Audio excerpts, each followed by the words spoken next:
ఓం శాంతి. ఓం శాంతి. అందరికి బాగానే వినిపిస్తుందా లేదా కట్ అయినట్లే ఏమన్నా వినిపిస్తుందా? బాగానే వినిపిస్తుంది. సరే సరే. 17/2/21 మురళి. मीठे बच्चे, तुम ब्राह्मण सो देवता बनते, तुम्हें भारत को स्वर्ग बनाते हो तो तुम्हें अपनी ब्राह्मण जाति का नशा चाहिए. ఒక్క నిమిషం. బ్రాహ్మణ్స్ దేవతలుగా అవుతున్నారు కాబట్టి మీరు భారతదేశాన్ని స్వర్గంగా మారుస్తున్నారు. మీ బ్రాహ్మణ జాతి యొక్క నశ అంటే మేము బ్రాహ్మణులము, మాది బ్రాహ్మణ జాతి అనే నశ ఉండాలి అంటున్నారు బాబా. ప్రశ్న, సచ్చే బ్రాహ్మణోంకి ముఖ్య నిశానియా క్యా హోంగి? సత్యమైన బ్రాహ్మణుల ముఖ్యమైన గుర్తులు ఏమిటి అంటున్నారు. ఆన్సర్, సచ్చే బ్రాహ్మణోं का इस पुरानी दुनिया से लंगर उठा हुआ होगा. సత్యమైన బ్రాహ్మణులు ఈ పాత ప్రపంచంతో లంగరు ఎత్తేస్తారు. వహా జైసే ఇస్ దునియా కా కినారా చోడ్ చుకే హై. అంటే ఏంటి? బ్రాహ్మణులు, సత్యమైన బ్రాహ్మణులు ఎలా ఉంటారంటే అసలు ఈ తీరాన్నే వదిలేశారు, ఈ పాత ప్రపంచం అనే తీరాన్ని వదిలేశారు అన్నట్లుగా ఉంటారు. రెండో పాయింట్, సచ్చే బ్రాహ్మణ్ వహ జో హాథోं से काम करे और बुद्धि सादा बाप की याद में रहे. సత్యమైన బ్రాహ్మణులు అంటే చేతులతో పనులు చేస్తూ ఉంటారు, బుద్ధితో సదా బాబాని జ్ఞాపకం చేస్తారు. అంటే ఏంటి? కర్మయోగిగా ఉంటారు. ఒకటేమో ఈ పాత ప్రపంచంతో లంగరు ఎత్తేస్తారు, రెండోదేమో చేతులతో పనులు చేస్తూ బుద్ధి బాబాతో జోడించుకొని ఉంటారు, మూడోదేమో కమల పుష్ప సమానంగా ఉండేవారే బ్రాహ్మణులు. నాలుగవది, బ్రాహ్మణులంటే సదా ఆత్మాభిమానిగా ఉండే పురుషార్థం చేసేవారు, ప్రాక్టీస్ చేసేవారు. అంటే ఎవరైతే నేను ఒక ఆత్మను అనే ఆత్మస్థితిలో ఉండే ప్రాక్టీస్ చేస్తూ ఉంటారో వారే బ్రాహ్మణులు. ఐదోది, బ్రాహ్మణులంటే కామం మహాశత్రువు పైన విజయాన్ని పొందినవారు అంటున్నారు బాబా.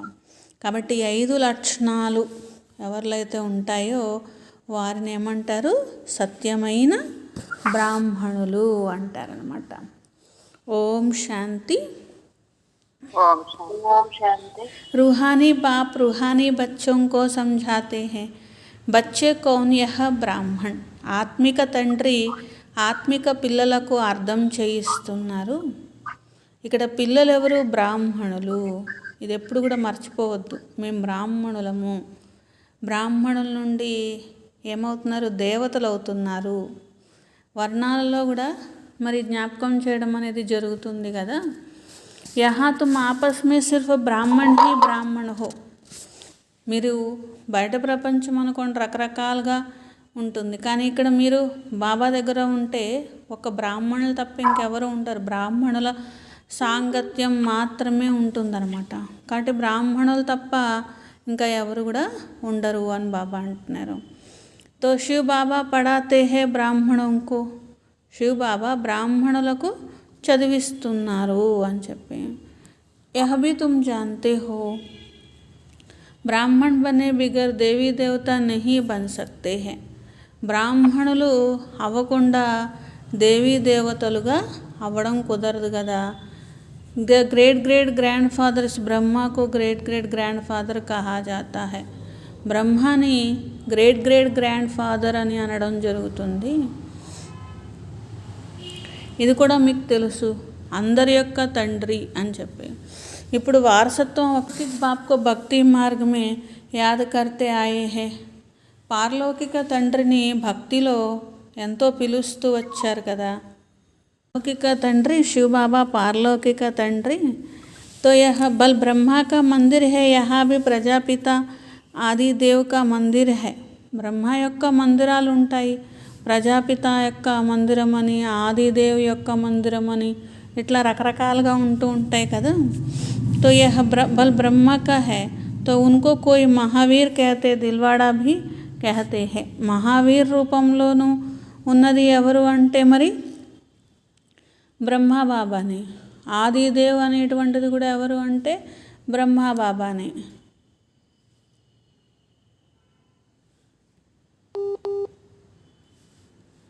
ఏంటండి ఇప్పుడు డిస్టర్బ్ అవుతుంది? డిస్టర్బ్ కాదు, ముందు అడిగి కదా. మళ్ళీ మళ్ళీ ఫోనులు చేస్తున్నారు, అది అందరికి కలవట్లేదు, ఆళేయుడుగా వీళ్ళేయుడుగా అయిపోతున్నాయి. ఏం చేయాలో తెలియట్లేదు, మర్జీ అవ్వట్లా, అన్ని కాల్స్ కలవట్లా. यह दुनिया में तो मनुष्य कुछ नहीं जानते, తుచ్చబుద్ధి హై.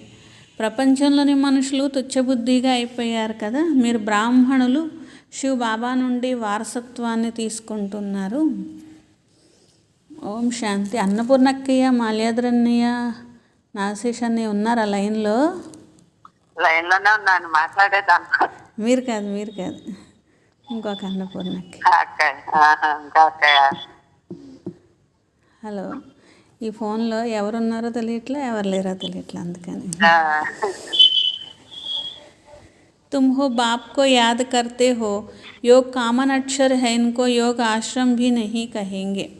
అక్కడ రకరకాల యోగాశ్రమాలు అనేటువంటివి ఉంటాయి. బాబా అంటారు ఇది అది కూడా కాదు అంటున్నారనమాట. ఇక్కడ యోగాశ్రమం యొక్క విషయం కూడా ఏమీ లేదు అంటున్నారు. మీరు ఇప్పుడు ఒక్క బాబాని జ్ఞాపకం చేస్తున్నారు.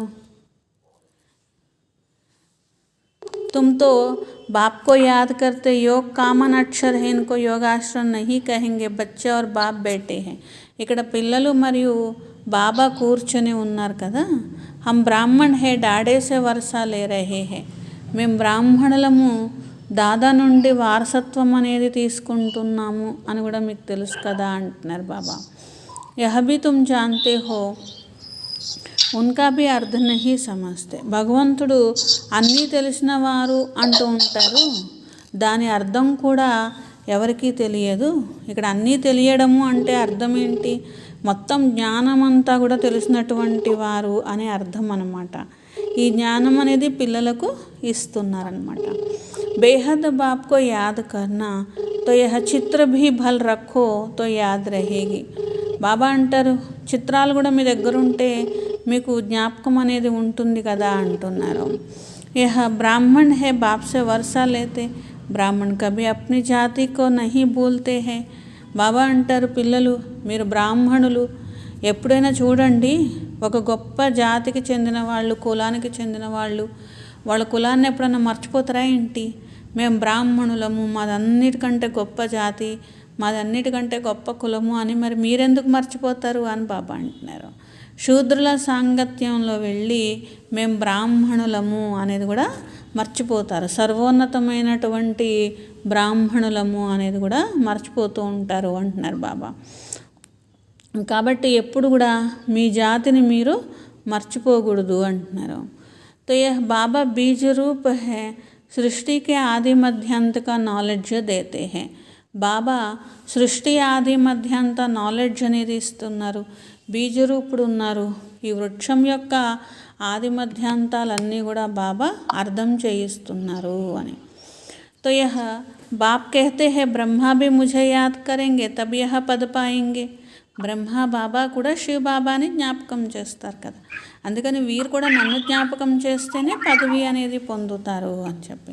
మీరు ఎలా జ్ఞాపకం చేస్తే కనుక పదవి లభిస్తుంది, అలాగే బ్రహ్మ బాబా అయినా అంతే కదా. అందుకని బాబా అంటున్నారు ఈయన కూడా నన్ను జ్ఞాపకం చేస్తేనే పదవి లభిస్తుంది. మొట్టమొదట మీరు వచ్చినప్పుడు పరంధామం నుండి ఎలా వచ్చారు? అశరీరిగా వచ్చారు అంటున్నారు. ఆ తర్వాత మళ్ళీ వెళ్ళేటప్పుడు ఎలా వెళ్ళాలి? అశరీరిగా అయి వాపసు వెళ్ళాలి. అన్నీ కూడా ప్రపంచంలోని అన్నీ ఇప్పుడు దుఃఖాన్ని ఇచ్చేవిగా అయిపోయినాయి. అవన్నీ జ్ఞాపకం చేస్తే మీకు ఏం లాభం వస్తుంది? నేను మీకు లభించాను, కొత్త ప్రపంచంలో తీసుకొని వెళ్ళడానికి వచ్చాను. అక్కడ ఎలాంటి దుఃఖం అనేది లేదు, దైవీ సంబంధాలు ఉంటాయి. तो यहाँ पहले पहले दुख होता है स्त्री पुरुष के संबंध में, क्योंकि विकारी बनते हैं. ముఖ్యంగా స్త్రీ పురుష యొక్క సంబంధంలో పతి పత్ని వికారాల్లో పడిపోతే అది దుఃఖం మొదలైనట్లు లెక్క అంటున్నారు బాబా. ఇప్పుడు నేను ఎలాంటి ప్రపంచానికి యోగ్యంగా చేస్తున్నానంటే అసలు అక్కడ వికారాలు అనేవే ఉండవు, కామం మహాశత్రువే ఉండదు, ఆది మధ్యాంత దుఃఖాలే ఉండవు, క్రోధం యొక్క విషయమే ఉండదు, ఎవరు కోపమే చేసుకోరు. ఇది ఆది మధ్యాం యహ క్రోధకే లియే ఐసా నహీ కహెంగే. ఆది మధ్యాంత దుఃఖం ఇచ్చేది ఏ వికారము అంటే కామ వికారం అంటారు, కానీ క్రోధం అని అనరు కదా. ముఖ్యంగా తో యహ కామ్కో జీత్నా హై, అందుకనే ఈ ఆది మధ్యాంత దుఃఖాన్ని ఇచ్చే వికారాన్ని జయించాలి అని బాబా అంటారు.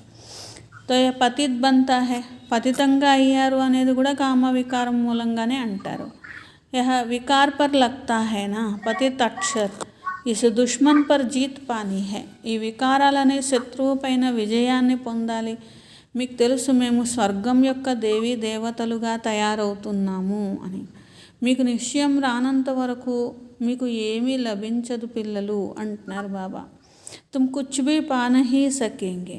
बाप समझाते हैं बच्चों को मनसा वाचा कर्मणा एक्यूरेट बनना है.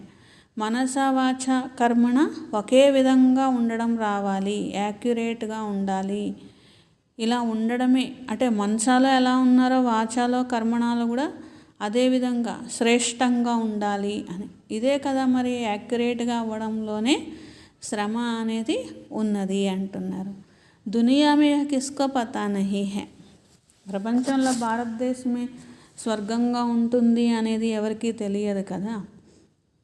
ఆగే చల్కర్ సమझेंगे, ఇంకా ముందుకు వెళ్ళినట్లయితే తెలుస్తుంది. అంటే బాబా ఏ విధంగా దేవతలుగా తయారు కావాలి అని అన్నారనుకోండి.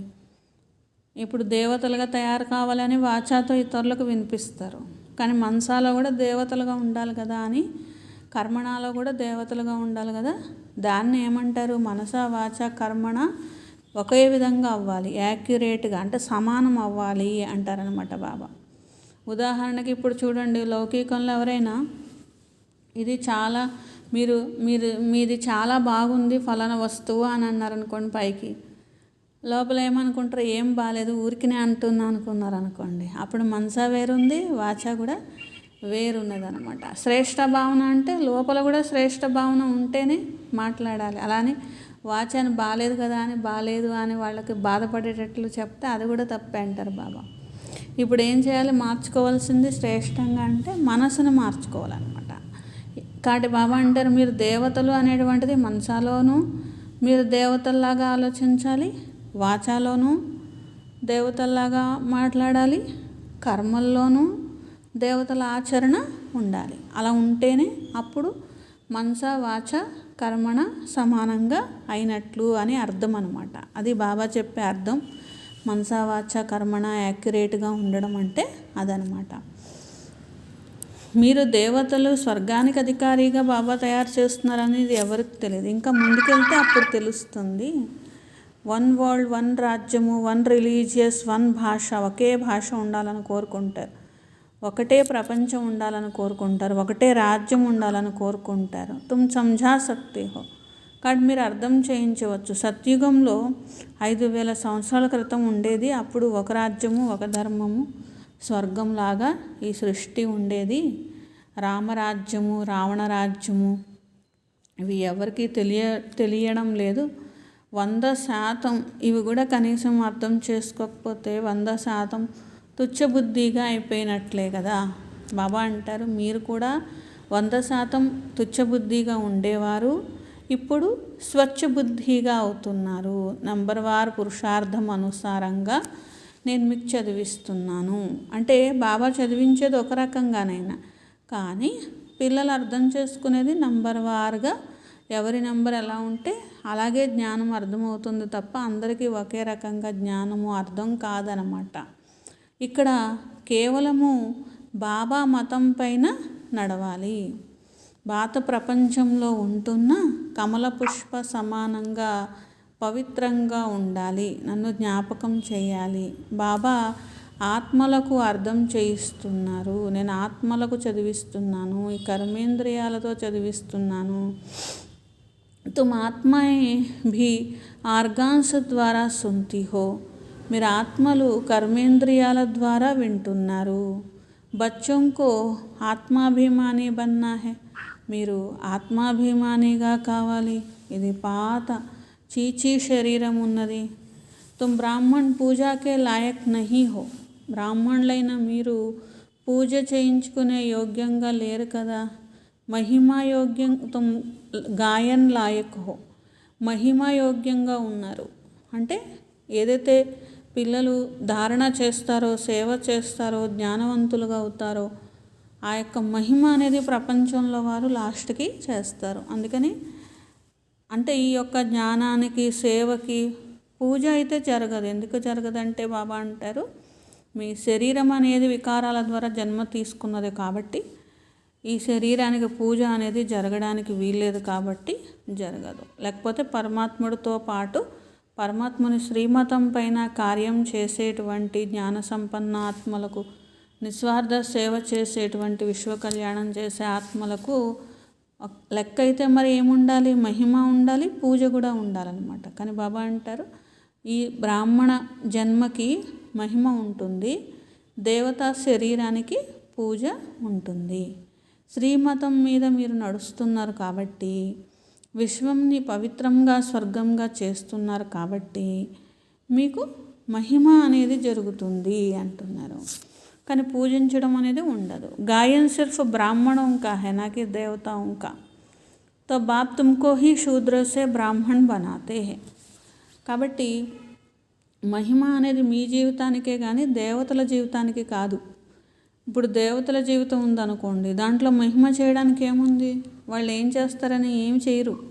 ఎందుకంటే ఉదయం నిద్ర లేచిన దగ్గర నుండి మళ్ళీ రాత్రి నిద్రపోయే వరకు మామూలు కర్మలే చేస్తారు. తినడం, తాగడం, మామూలు కర్మలు చేయడం, అట్లాగే ఆత్మస్థితిలో ఉండడం, ఇవన్నీ చేస్తారు తప్ప దాంట్లో మహిమ ఏమీ లేదు.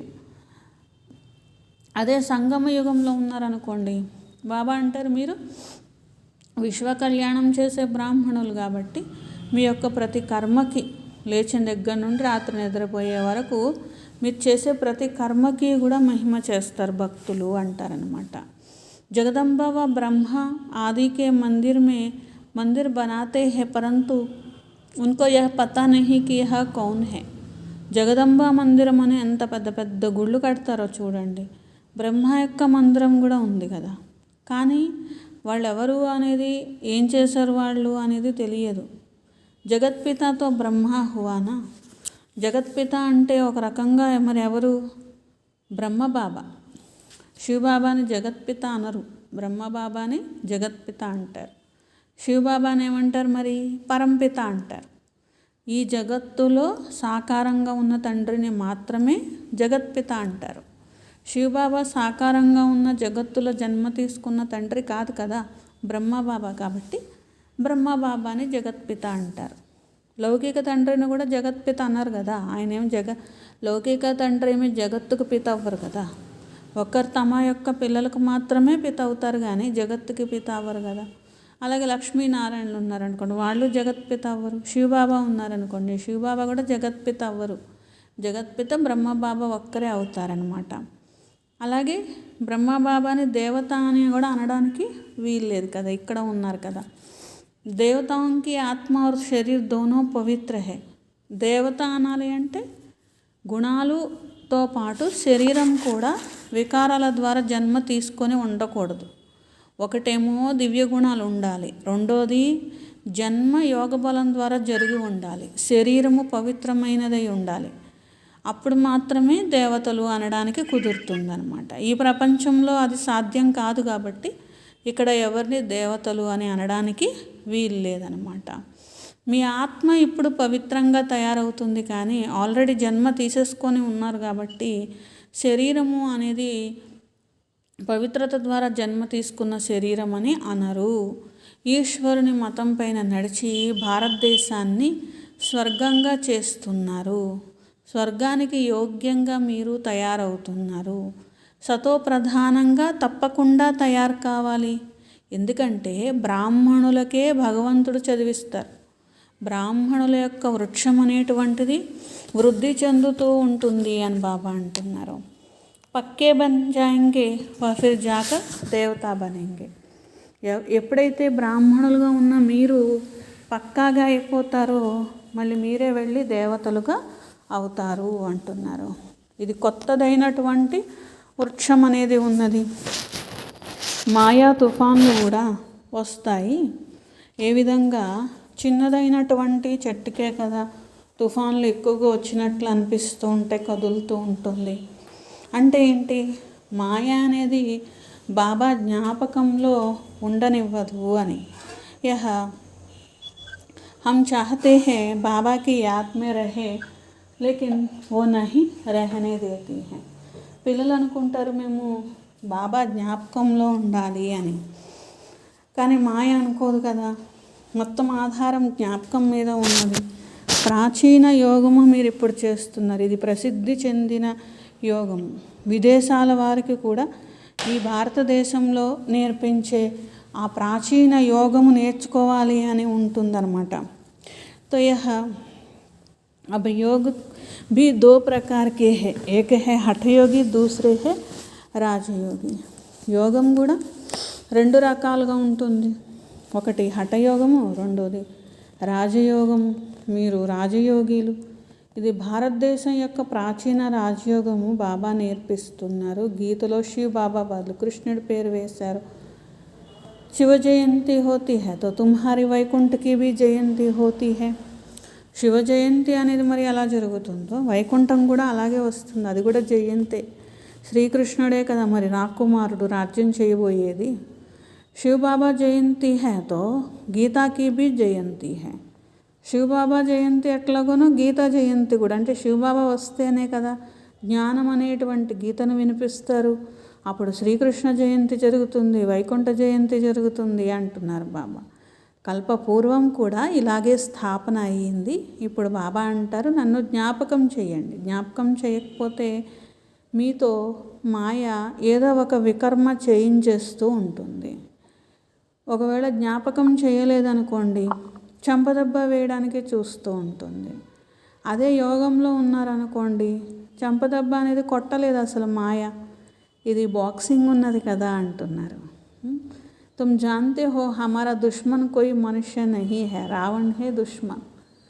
ఇక్కడ మీకు శత్రువు మనుషులు కాదు, రావణుడు, వికారాలు, మాయ ఇలా అంటారనమాట. అంటే జ్ఞాపకం అనేది ఒక కరెంట్ అనుకోండి. బాబా అంటారు మీరు బాబా జ్ఞాపకంలో ఉన్నారనుకోండి మాయకు కరెంట్ షాక్ కొట్టుద్ది కదా, మాయ పట్టుకోలేదు కదా, చెంపదెబ్బ వేయలేదు కదా. అదే బాబా జ్ఞాపకంలో లేదనుకోండి మాయ చెంపదెబ్బ కొడితే తగులుతుంది అనమాట. అదే బాబా జ్ఞాపకంలో ఉన్నారనుకోండి అది చెంపదెబ్బ కొట్టినా మీకేం తగలదు అంటారనమాట. అంటే దేహాభిమానమే లేనప్పుడు మాయ ఎంత ట్రై చేసినా మీ దగ్గరికి రాలేదు అని. यह बाप कहते हैं इस समय की शादी बर्बादी है, एक दो की बर्बादी करते पतित बना देते हैं. ఇప్పుడు ఇంకా ఈ అంతిమ సమయం వచ్చేసింది, కలియుగం చివరి సమయము. ఇప్పుడు ఇంకా ఎవరైనా వివాహం చేసుకోవడము అంటే అది ఆత్మ నాశనం అయిపోవడమే కదా. ఎందుకంటే మనుషులు పతితంగా అయిపోతారు. పతితంగా అయితే వాళ్ళకు వాళ్ళే నష్టపరుచుకున్నట్లు కదా. అందుకనే పారలౌకిక తండ్రి ఈ సృష్టి పైన ఆర్డినెన్స్ జారీ చేస్తున్నారు. పిల్లలు కామం మహాశత్రువు పైన విజయాన్ని పొందండి, పవిత్రత ప్రతిజ్ఞ చెయ్యండి. ఇప్పటి నుండి ఎవరు పతితంగా అవ్వడానికి వీల్లేదు. జన్మాంతరాలు అయ్యారు, సరిపోయింది కదా. ఇప్పుడు ఇంకా ఈ వికారాల వల్ల కామం మహాశత్రువుతో దుఃఖమే పొందారు కదా. సాధు సన్యాసులతో సహా భక్తుల్ని పావనంగా చెయ్యండి ప్రభు అని అంటూ ఉంటారు. అదే సత్యుగం అనుకోండి, ఎవరు పతితమైన వారే ఉండరు. జ్ఞానంతో అక్కడ సర్వులు సద్గతిలోకి వెళ్తారు. ఇప్పుడు దుర్గతిలో ఉన్నారు. జ్ఞానం ఇచ్చేటువంటి వారు ఇక్కడ ఎవరూ లేరు. ఒక్క శివ్ బాబానే జ్ఞాన సాగరుడు. జ్ఞాన్సే దిన్ హే, ఈ జ్ఞానంతోనే పగలుగా అవుతుంది. దిన్ హే రామ్ కా, రాత్ హే రావణ్కి. పగలు అంటే రాముడిది, రాత్రి అంటే రావణుడిది. ఈ విషయాలన్నీ కూడా యథార్థంగా మీరు తెలుసుకుంటున్నారు. కానీ ఎంత తెలుసుకున్నా పురుషార్థం చూస్తే మాత్రం బలహీనంగా కనిపిస్తూ ఉంటుంది. బాబా అందుకే బాగా అర్థం చేయిస్తూ ఉంటారు. మీరు 84 జన్మలు పూర్తయిపోయినాయి. పూర్తయ్యాక ఏం చేయాలి? పవిత్రంగా ఆత్మ తయారయ్యి ఇంటికి వెళ్ళాలి. ఇదే శుద్ధమైన అహంకారం ఉండాలి. మేము ఆత్మలము, బాబా చెప్పినట్లుగా అనగా బాబా మతం పైన నడిచి ఈ భారతదేశాన్ని బాబా మతం పైన స్వర్గంగా చేస్తాము ఆ స్వర్గంలో మేము రాజ్యం చేస్తాము. ఎంత శ్రమ పడితే అంత ఉన్నతమైన పదవి. అది మీ ఇష్టము. మీరు శ్రమపడి ఉన్నతమైన పదవి పొందుతారా, శ్రమ పడకుండా తక్కువ స్థాయిలోకి వెళ్తారా, అది మీ ఇష్టం. రాజారాణి అవ్వాలనుకుంటే రాజారాణి అవ్వండి, ప్రజలు అవ్వాలనుకుంటే ప్రజలు అవ్వండి. రాజారాణి కేసే బంతే వహ భీ దేఖ్ రహే హో. మరి ఎంత శ్రమ పడేటువంటి వారు ఏ విధంగా రాజారాణిగా అవుతున్నారు అది కూడా మీకు కనిపిస్తూనే ఉన్నది కదా. ఫాలో ఫాదర్ అని మహిమ చేయబడింది, అది ఇప్పటి విషయమే. లౌకిక సంబంధ కే లియే నహీ కహా జాతా యహ బాప్ మత్ దేతే హే. లౌకిక సంబంధం కొరకు ఫాలో ఫాదర్ అని అన్నారు, ఇక్కడ బాబా వచ్చి మతాన్ని ఇస్తున్నారు. నన్ను అనుసరించండి, నేను చెప్పినట్లు వినండి అంటారు. అలాగే ఒకే ఒక నన్ను జ్ఞాపకం చేస్తే వికర్మలు వినాశనం అవుతాయి అని. ఇప్పుడు మీరు శ్రీమతం పైన నడుస్తున్నారు, అనేక మంది సేవ చేస్తారు, బాబా వద్దకు వచ్చారు, శివ్ బాబా జ్ఞానాన్ని ఇస్తున్నారు, ఇవంతా మీరు నేర్చుకుంటున్నారు. నేను వచ్చేదే మరి ఉదయం యొక్క సమయము, అంటే కలియుగం అనే రాత్రి పూర్తయిపోయి సత్యుగం అనే పగలు వస్తూ రావడానికి సిద్ధమైనటువంటి ఉదయం యొక్క సమయం అని అర్థం అన్నమాట. अच्छा फिर कोई मिलने के लिए आते तो क्या यह नहीं समझाएंगे, ऐसे कहेंगे क्या बाबा आप आकर समझाओ मैं नहीं समझाऊंगा. ఎవరైనా మీ బాబాను చూద్దాము అని వస్తూ ఉంటారు, మరి ఇవన్నీ మీరు చెప్పగలరా అంటున్నారు. లేకపోతే బాబా నేను చెప్పను మీరు చెప్పండి అని నా మీద తోస్తారా అంటున్నారు. ఇవన్నీ కూడా మీరే కదా చెప్పాలి అంటారు బాబా. ఇవన్నీ గుప్తమైనటువంటి గుహ్యమైన రహస్యాలు. బాబా గురించి పిల్లలు చెప్తారా, లేకపోతే బాబా గురించి బాబానే చెప్పుకుంటారా వాళ్ళకి? పిల్లలు కదా చెప్పాలి. मैं तो सबसे अच्छा समझा सकता हूँ, तुम ऐसे क्यों समझते हो कि शिव बाबा ही समझाते या नहीं समझाते होंगे. यह भी जानते हो कल्प पहले इसने समझाया तब तो यह पद पाया है. బాబా బ్రహ్మ బాబా కూడా అర్థం చేయించగలరు. అయితే మరి ఇంకా ఎంతో బాగా అర్థం చేయిస్తారు పిల్లలందరికంటే, ఎందుకంటే ఆయన నంబర్ 1 ఆత్మ కాబట్టి. శివబాబా లేకపోతే బ్రహ్మబాబాకి జ్ఞానం చెప్పడం రాదా ఏంటి? పిల్లలందరికంటే బాగా చెప్తారు బ్రహ్మబాబా జ్ఞానం అనేది. ఎప్పుడు కూడా అలా అనుకోకూడదు, శివబాబా లేకపోతే బ్రహ్మబాబాకి జ్ఞానం చెప్పడం రాదు అని అనుకోకూడదు. కల్పపూర్వం కూడా నేను మీకు అర్థం చేయించాను పిల్లలు అని బాబా అంటారు.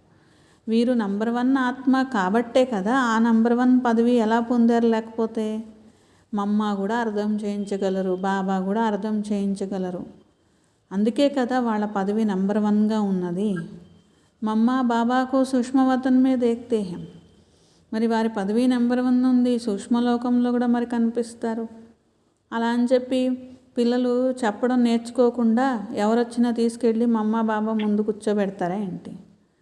చెప్పడం బాగా చెప్తారు, కానీ మీరు కూడా చెప్పాలి కదా అని బాబా అంటారు. మీకు కూడా చెప్పడం రావాలి కదా, మీరు కూడా మీ భాగ్యం తయారు చేసుకోవాలి కదా. అందరికన్నా మమ్మ బాబా బాగా చెప్పినా మీకు రావాలి కదా అంటారనమాట. కాబట్టి ఫాలో ఫాదర్ చేయాలి. సరెండర్ హోతే హే గరీబ్ హే సాహుకార్ హోనా సకే.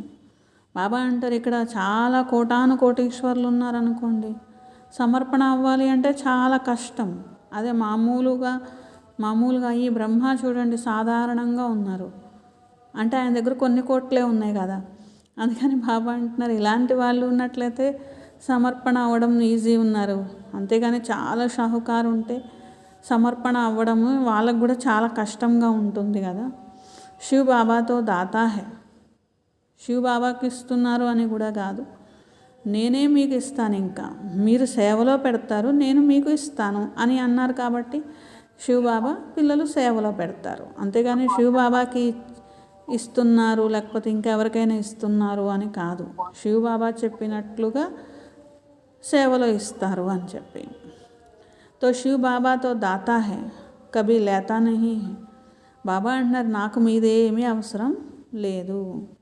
బచ్చోంకో కహతే హే సబ్ కుచ్ తుమ్హారా హై. నేనే మీకు మొత్తం వారసత్వం అంతా ఇస్తాను. నేను నా కోసం ఇల్లు కట్టుకోను, నా కోసం ఏమీ తయారు చేసుకోను. పిల్లల సేవ కోసమే అన్నీ తయారు చేయించడం అనేది జరుగుతుంది. నాకు ఎక్కడ మెహలక్కర్లేదు, పైకి తీసుకెళ్ళి మెహల్ కట్టుకొని నేనేమి అని బాబా అంటున్నారు. ఏది కట్టినా మీకోసమే కదా. తుమ్కో స్వర్గ కా మాలిక్ బనాతా హూ. మీకోసమే అంటే పిల్లలు ఉండాలని కాదు, అర్థం కాదు ఇక్కడ. పిల్లల యొక్క ధనంతో ఆ విధంగా తయారు చేసినట్లయితే అప్పుడు బాబా దానికి సరిపడా సత్యుగంలో ఇవ్వడం అనేది కుదురుతుందన్నమాట. అలాగే పిల్లలు శ్రమ పడ్డారనుకోండి, ఆ శ్రమకి ఫలం అనేది సత్యుగంలో ఇవ్వడం కుదురుతుంది. అలాగే పిల్లలు వాచా సేవ చేశారనుకోండి, దాని ఫలము అక్కడ ఇవ్వడం కుదురుతుంది. కాబట్టి ఏదైనా కానీ మీరు భాగ్యం తయారు చేసుకోవడం కోసమే కానీ బాబాకి అవసరం అనేది లేదు అంటున్నారు. నేనే మీకు ఇంకా జ్ఞానరత్నాలతో జోలి అనేది నింపుతున్నాను. అలాగే పరంధామంలో నేను తీసుకొని వెళ్ళను, ఇక్కడ నేను తీసుకోవడం అనేది జరగదు కదా. అక్కడ మందిరాల్లో వెళ్ళి భగవంతుడా మా జోలి నింపండి అని అడుగుతూ ఉంటారు. ఏ రకంగా నింపాలని వాళ్ళ ఉద్దేశము, ఏ వస్తువుతో నింపమని అర్థము. झोली भरने वाली तो लक्ष्मी है, तो पैसा देती है. शिव के पास तो जाते नहीं, शंकर के पास जाकर कहते समझते शिव और शंकर एक है. బాబా అంటారు ధనం కోసమే అయితే లక్ష్మీ దగ్గరికి వెళ్తే అయిపోతుంది కదా. లక్ష్మీదేవి దగ్గర వెళ్ళి మాకు ధనం ఇవ్వండి, జోలి నింపండి, డబ్బులు కావాలంటే అయిపోతుంది. శంకరుడి దగ్గరికి వెళ్ళి అడుగుతూ ఉంటారు. శివుడు అంటే శంకరుడు అనుకున్నారు కదా, కాబట్టి జోలి నింపండి అని అడుగుతారు. దేంతో నింపమంటారు? డబ్బులతో నింపమంటారా ఏంటి? జ్ఞానంతోనే కదా అని బాబా అంటున్నారు. అక్కడ శంకరుడి దగ్గరకు వెళ్ళి ఎందుకు అడుగుతారు? శివబాబాని శంకరుడిని ఒకటే అనుకున్నారు, తేడా తెలియదు కాబట్టి. బాపాకర్ సత్య బాత్ బతాతే హే, నేను సత్యమైన విషయాలు మీకు వినిపిస్తున్నాను. దుఃఖహర్త సుఖకర్త బాబా ఉన్నారు. గృహస్థంలోనూ ఉండాలి, వ్యాపార వ్యవహారాలు చేయాలి, కానీ మరి हर एक अपने लिए राय पूछते हैं. बाबा हमको इस बात में झूठ बोलना पड़ता. बाप हर एक की नब्ज़ देख राय देते, क्योंकि बाप समझाते हैं मैं कहूँ और कर ना सके ऐसी राय ही क्यों दूँ. కొంతమంది పిల్లలు బాబా దగ్గరకు వచ్చి నిజం చెప్తారు. బాబా ఈ విషయాల్లో కొన్నిట్లో అబద్ధం ఆడాల్సి వస్తుంది, అదేమి మా స్వార్థం కోసం కాదు బాబా, ఇట్లా అయితే తప్పదు బాబా అని చెప్తూ ఉంటారు. బాబా నాడిని చూసి చెప్తారు. ఒకవేళ వాళ్ళు ఆచరించడానికి మరి కుదురుతుందనుకోండి, ఏ విషయం ఏ విధంగా దాని నుండి పాపకర్మ తయారు కాకుండా ఉండాలి అంటే ఏం చేయాలి, అన్ని సలహాలు బాబా ఇస్తూ ఉంటారు కదా. ముందు అడిగే వాళ్ళ మీద ఉంటుంది. అంటే అడిగేవాళ్ళు దేనికోసం అడుగుతున్నారు? మార్చుకోవడానికి, మానేయడానికి అడుగుతున్నారా, లేకపోతే పాపకర్మ తయారవ్వకుండా ఉండడానికి అడుగుతున్నారా, దేని బట్టి అని. ప్రతిదానికి బాబా సలహా కూడా ఇవ్వరు కదా. ఎందుకంటే ఒకవేళ భగవంతుడు ఇలా చేయొద్దు, ఇలా చేయండి అని చెప్తారు, అది వాళ్ళు చేయలేకపోయారనుకోండి, అప్పుడు ఇంకా ఎంత పాపం ఎక్కుతుంది. ఒకటి పాపం చేసిన పాపము, రెండోది భగవంతుడు చెప్పినా చేయలేదు కాబట్టి అది ఒక మహాపాపం అయిపోతుంది. అందుకనే బాబా అందరికీ ఏమీ చెప్పరు. ఒకవేళ ఎవరైనా అడిగినట్లయితే వాళ్ళ నాడిని చూసి వాళ్ళ వీలుని బట్టి బాబా అన్నిటి నుండి ఎలా రక్షించుకోవాలనేది బాబా సలహా ఇస్తూ ఉంటారన్నమాట. కహూ అవరో కరే నహి, నేను చెప్పినా కానీ వాళ్ళు చేయకపోతే అప్పుడు వాళ్ళ మీద ఏం పాపం ఎక్కుతుంది? భగవంతుడి ఆజ్ఞ ఉల్లంఘన పాపం ఎక్కుతుంది. వాళ్ళు ఏమవుతారు? ఆ లైన్లోంచి ఈ లైన్లోకి వచ్చేస్తారు. హరేక్ అప్నా అప్నా హిసాబ్ కితాబ్ హే, ఎవరి లెక్క వాళ్ళదే కదా. సర్జన్ బాబా ఒక్కరే, అందరూ సర్జన్ అయిన బాబా దగ్గరికి రావాల్సిందే సలహా కోసము. మరి అడగాలి కదా. బాబా ఇట్లాంటి పరిస్థితుల్లో నేను ఎలా నడుచుకోవాలి అని మీకు తెలియలేదనుకోండి, అడగాలనుకోండి, అప్పుడు అడగండి. లేకపోతే బాబాకి మేము చెప్పుకోవాలి, మనసు తేలిక చేసుకోవడానికి చెప్పుకుంటున్నాము, రేపు ఆ పాపం మేమే అనుభవిస్తాము అంటే బాబా అంటారు అనుభవించుకోండి, బాబా ఏం చేస్తారు దానికి. కాబట్టి పిల్లలు అడిగేదాన్ని బట్టి ఉంటుందన్నమాట. ఒకవేళ మేము సలహా పాటిస్తాం బాబా, మాకు వినిపించండి, దీంతో మాకు పాపం తయారు కాకుండా అంటే చెప్తారు బాబా. స్వర్గవాసిగా బాబా తయారు చేస్తున్నారు. ఎందుకంటే ఈ నరకం యొక్క పత్త ప్రపంచం యొక్క ఖాతా సమాప్తం అవ్వాలి కదా. మీరు సంగమవాసీలు ఉన్నారు. అబ్ నా నరకమే హో నా స్వర్గమే హో. సంగమం అంటే నరకంలోనూ లేనట్లే, స్వర్గంలోనూ లేనట్లే, మధ్యలో ఉన్నట్లు. ఎవరు బ్రాహ్మణులు అవుతారో వాళ్ళు ఒకవైపు లంగరు ఎత్తేసారు, ఇంకోవైపుకు ప్రయాణం చేస్తున్నారు. అప్పుడు ఏమవుతుంది? ఈ తీరంలోనూ లేరు, ఆ తీరంలోనూ లేరు, రెండు తీరాలను వదిలేశారు కదా. కాబట్టి అటువైపు తీరంలోకి వెళ్తున్నారు అని చెప్పి. కొందరు ఫాస్ట్గా ముందుకు వెళ్తారు బ్రాహ్మణులు తీక్షణంగా. జ్ఞాపకం యొక్క యాత్ర కూడా తక్కువేమీ లేదు కదా. కొందరు ముందుకు వెళ్తూ మళ్ళీ బాబా వదిలేసేసి మళ్ళీ వెనక్కి వెళ్ళిపోతూ ఉంటారు. అంటే మళ్ళీ కలియుగంలోకి వెళ్ళిపోతూ ఉంటారు. నావికుడు ఎవరు? ఒక్క బాబానే ఉన్నారు. యాత్ర అయితే అనేక రకాలుగా ఉన్నది. తుమ్హారీ ఏక హీ యాత్ర హై, బిల్కుల్ న్యారీ యాత్ర హై. మీరు చేసే ఈ ఒక్క యాత్రే అన్నిటికంటే అతీతమైన యాత్ర అంటున్నారు. దీనిలో తుఫాన్లు తప్పక వస్తాయి. ఈ మార్గంలో, ఈ యాత్రలో బాబా చేపట్టుకున్నాక తుఫాన్లు తప్పక వస్తాయి. కానీ మీరే జ్ఞాపకంతో దూరం చేసుకోవాలి. బాబాతో అన్నిటితో తెంచి బాబాతో సంబంధాన్ని నిలబెట్టుకోవాలి. జ్ఞాపకం అనే యాత్రను మంచిగా పక్కా చేసుకోవాలి, శ్రమ పడాలి. మీరు కర్మయోగిలు ఉన్నారు కదా, ఎంత వీలైతే అంత కర్మ చేసేటప్పుడు చేతులేమో పనులు చేయాలి, మనసేమో ప్రియుడైన బాబాతో జోడించుకొని ఉంచుకోవాలి. ఎందుకంటే అర్ధకల్పం యొక్క ప్రియురాళ్ళు కదా. బాబా యహా బహుత్ దుఃఖ హై, అబ్ హమ్కో సుఖధామ్ కా మాలిక్ బనావో. అర్ధకల్పం నుండి అడిగారు, ఈ దుఃఖ ప్రపంచం నుండి తీసుకెళ్ళండి అని అడిగారు కదా, సుఖధామానికి యజమానిగా చేయమని. అలా చేయాలంటే జ్ఞాపకం యొక్క యాత్రతో మీ పాపాలన్నీ పోగొట్టుకోవాలి కదా, అప్పుడే వారసత్వం లభిస్తుంది. Bharat స్వర్గత thumb కహతే high ప్రాచీన్ Bharat. ఒకప్పుడు భారతదేశం స్వర్గంగా ఉండేది కదా, అందుకే ప్రాచీన భారతదేశానికి మహిమ ఎంతో గౌరవిస్తూ ఉంటారు. ఎంతో పెద్దది, అన్నిటికంటే ప్రాచీనమైనది. ఇప్పుడు ఎంత నిరుపేదగా అయిపోయింది. నిరుపేదగా అయింది కాబట్టి అందరూ సహాయం చేస్తూ ఉంటారు, అప్పిస్తూ ఉంటారు. మా దగ్గర ఇంత ఉన్నది, ఇంత ధాన్యం ఉన్నది, తీసుకోండి అని ఇస్తూ ఉంటారు. కహా సే మాంగ్నా నహీ పడేగా, పరంతు యహ్ తో తుమ్ జాన్తే వినాష్ సామ్నే ఖడా జో అచ్చీ तरह से समझते हो उनके अंदर बहुत खुशी रहती है. ఇప్పుడు వినాశనం అనేది ఎదురుగా ఉన్నది. ఇంకా అక్కడికి వెళ్ళిన తర్వాత సత్యుగంలో ఎవరిని ఏమీ అడిగే అవసరం అనేది ఉండదు కదా అంటున్నారు. మరి మీలో ఎంతో సంతోషం ఉండాలి. ప్రదర్శనీల్లో ఎంతోమంది వస్తారు. సత్య కహతే హో, నిజం చెప్తున్నారు మీరు అంటారు. కానీ అర్థం చేసుకోవాలి కదా. నిజం చెప్పినా కానీ ఆ నిజం వాళ్ళకి అర్థం కావాలి కదా.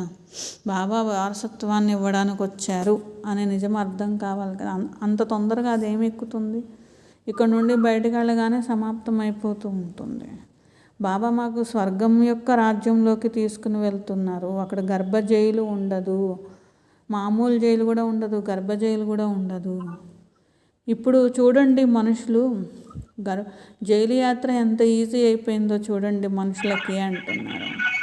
సత్యుగంలో అనుకోండి అలా జైలు యొక్క ముఖం చూసే విషయం ఉండదు, జైలే ఉండదు కదా. ఇక్కడేమో 2 జైళ్ళు ఉంటాయి, అక్కడ ఒక్క జైలు కూడా ఉండదు అంటున్నారు. యహా సబ్ యహ మాయా కా పాంప్ హై. ఇక్కడ అన్నీ మాయ యొక్క షో.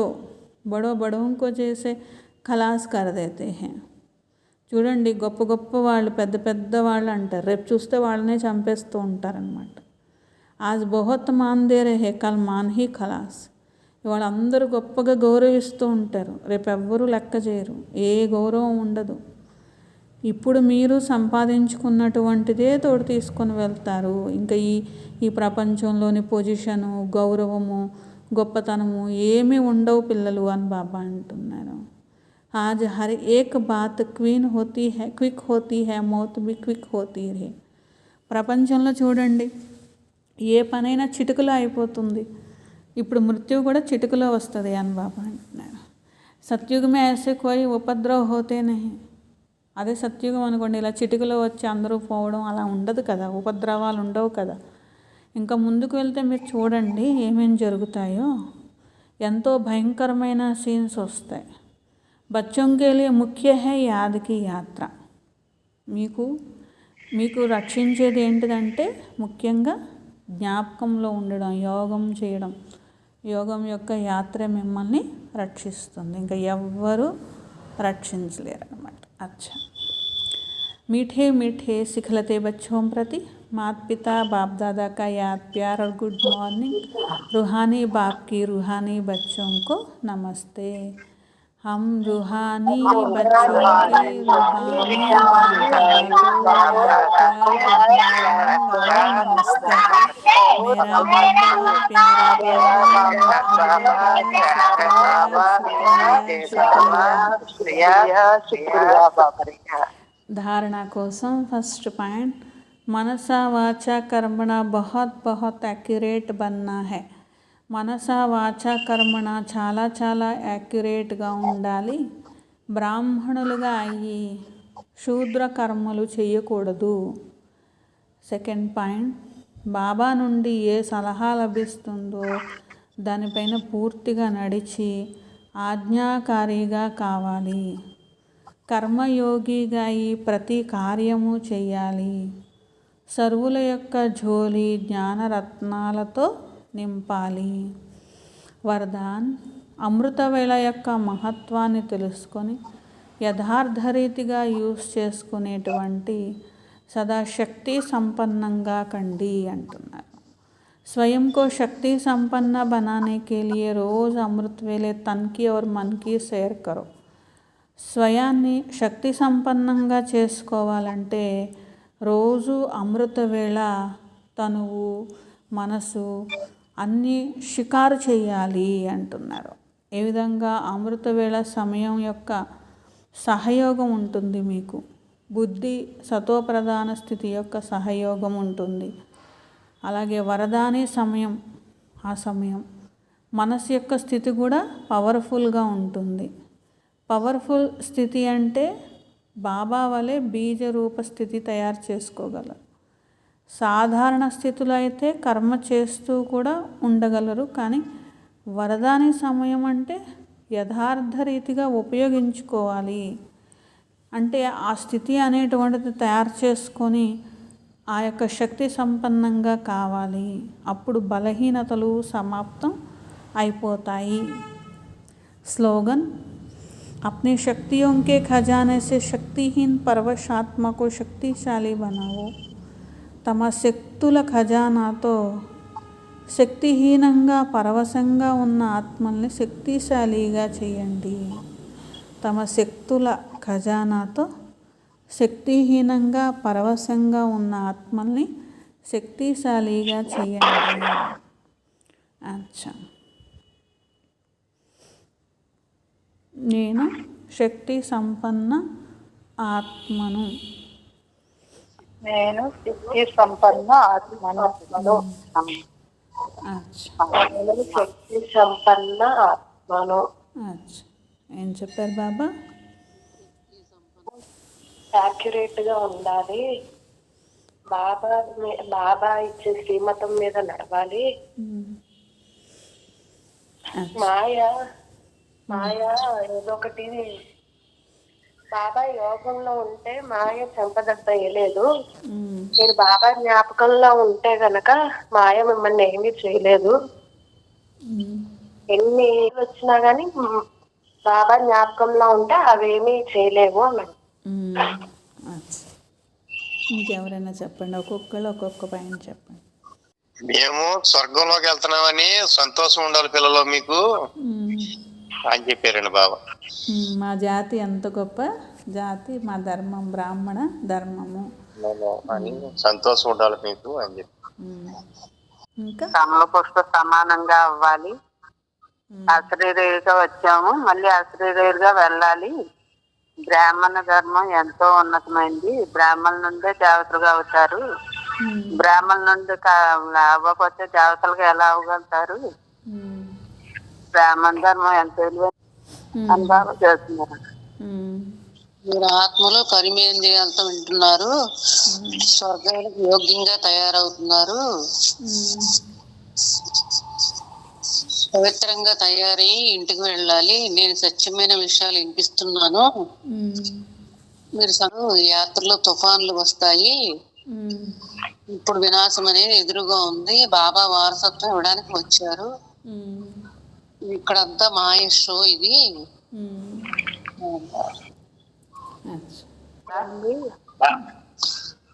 బాబా ఉండి శక్తిశాలిగా అయ్యి శక్తిహీనులుగా ఉన్న వాళ్ళకి కూడా బాబా శక్తిశాలిగా తయారు చేయాలి. అచ్చా. బాబా చెప్తారు, స్వయాన్ని శక్తి సంపన్నంగా చేసుకునేందుకు ప్రతిరోజు అమృతవేళలో శరీరంతో మనసుతో విహరించండి. ఎలాగైతే అమృతవేళలో సమయం యొక్క సహయోగం ఉందో సతో ప్రధాన స్థితిలో ఉంచి బుద్ధి యొక్క సహయోగం కూడా చేయాలి. చేతులు పని చేయాలి, మనసు బాబా పైన పెట్టాలి, ఉద్యోగాన్ని బాబాతో జోడించాలి, ప్రతి కర్మలోనూ బాబాని చోటు చేసుకోవాలి. మనస వాస పిల్లలలో జోలి నింపండి అంటే ఏ నింపను? నేను జోలి ఎలా నింపను? ఏ రకంగా నింపను? డబ్బులు కావాలనుకుంటే లక్ష్మీదేవి దగ్గరికి వెళ్ళి మాకు డబ్బులు ఇవ్వండి లక్ష్మీదేవి ఎత్తుతా అయిపోద్ది. జ్ఞానరత్నాలు కావాలి కదా, జ్ఞానరత్నాలు అయితే నేను ఇస్తాను. మరి లక్ష్మీదేవి ఇస్తుంది అనలేదు మళ్ళీ బాబా. నా దగ్గరకు వచ్చి అడుగుతున్నారంటే ఏ ఉద్దేశంతో అడుగుతున్నారు? లక్ష్మీదేవి దగ్గరికి వెళ్తే కదా డబ్బులు అడుగుతారు. నా దగ్గరకు వచ్చి అడుగుతున్నారంటే నేను ఏం నింపుతానని అడిగారు? జ్ఞానమే కదా, భక్తిలో అయినా కానీ అంటున్నారు బాబా. అంటే మనం అడిగింది ఏంటిది అనేది మనకే తెలియదు, ఊరికనే అలా అడుగుతూ ఉంటాం అంతే. అది దానికి కూడా బాబా రియలైజేషన్ చేయిస్తున్నారు అన్నమాట. మీరు భక్తిలో అలా అడిగారు, మీకు డబ్బులు కావాలంటే లక్ష్మీ దగ్గరికి వెళ్ళి అడిగేవాళ్ళు కదా, నా దగ్గరకు వచ్చి అడిగారంటే మీ ఉద్దేశం ఏంటి? నన్ను జ్ఞానం ఇమ్మనే కదా అడిగారు, అదే కదా నేను ఇస్తున్నాను అంటున్నారు బాబా. మీరు బాబా మురళి ఏదైతే వింటూ ఉంటారో మనసుకి చక్కగా ఏ పాయింట్ అయితే తగులుద్దో గుర్తుంటుందో అది రిపీట్ చేసి చెప్పండి. పుస్తకంలో చదివింది చెప్తే వేస్టే, విన్నా వేస్టే, ఆ పాయింట్ చదివినా వేస్టే. అంతే కదా. బాబా ఎదురుగ్గా వచ్చారు, మనతో ఒక గంట మాట్లాడారు. ఆ గంట మాట్లాడిన దాంట్లో మన బుద్ధి ఎన్ని పాయింట్లు స్వీకరించింది అనేదే మనకి మురళి అర్థమైనట్టు. మనం లేకపోతే రోజు టేప్ రికార్డ్ పెట్టుకోనో లేకపోతే ఏదైనా పెట్టుకొని మనం మురళి వినేసాము, అది ఎంతవరకు చేస్తాము అనేదే కదా అది అర్థమైనట్టు, లేకపోతే అర్థమైనట్టు కాదు కదా. లేకపోతే ఏమైపోద్ది, నియమం అయిపోద్ది. వాళ్ళు మురళి 8 సార్లు చదివానా, 2 సార్లు చదివానా, 6 సార్లు చదివానా అనుకుంటారు అంతే. అట్లా అయిపోద్ది. రోజువారీగా బాబాని జ్ఞాపకం చేసామా, రోజువారీగా ఏది చేస్తున్నామా అది చేస్తున్నామా, అలా కాదు. బుద్ధి ఎంతవరకు రియలైజేషన్ అయ్యింది, మళ్ళీ మన కర్మల్లో ఆ రియలైజేషన్ అయ్యింది మన కర్మల్లో ఎంతవరకు వస్తుంది అనేది ఇంపార్టెంట్ అనమాట. మురళి వినేదే అందుకు, టీచర్ ద్వారా పాఠం వినేది అందుకు అనమాట.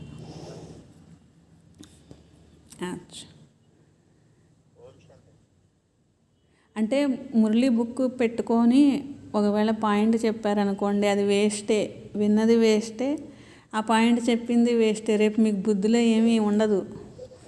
ఇప్పుడు మీరు మురళి విన్న తర్వాత మీ అంతటా మీరు 1 గంట సేపు బాబా నాతో మాట్లాడితే నా మనసుకి ఏం హత్తుకుంది, ఏం విన్నా, ఏం అర్థమైంది అనేది ఒక్క పాయింట్, అర పాయింట్ మనం గుర్తు చేసి చెప్పగలిగినా అది నిజంగా మనకి అర్థమైనట్టు అనమాట. అదే ఒకవేళ ఊరికినే వినడం అనుకోండి, చక్కగా యూట్యూబుల్లో అన్నిట్లో వస్తున్నాయి, అది పెట్టుకొని రోజు వినేస్తే పాటలు విన్నట్టు అయిపోద్ది కదా. అలా కాదు కదా. అచ్చా. ఓం శాంతి. ఓం శాంతి.